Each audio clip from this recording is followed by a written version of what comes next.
Birinchi bemor bilan suhbat o'tkazamiz, ko'ramiz, nima aniqlab olamiz. Bu yerda qaysi tomonlama tekshirish kerak. Ultra tekshiruv jigari apparatimiz bor. Ultrazvuk deyiladi, ultra tekshiruv.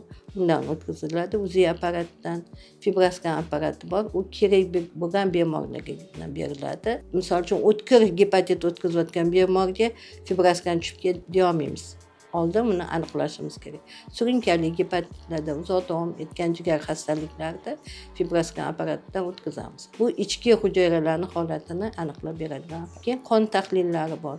Qon tahlillaridan o'tkazamiz. Asosan virusni bizada gepatitlar bo'lgani uchun birinchi e'tibori viruslarga qaratamiz. Gepatit A, gepatit B, gepatit C, yana delta gepatitimiz bor. Bu gepatit B bilan baravar yuradigan virus.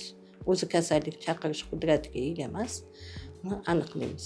Bularni aniqlagandan keyin davo choralari shunga qarab boradi.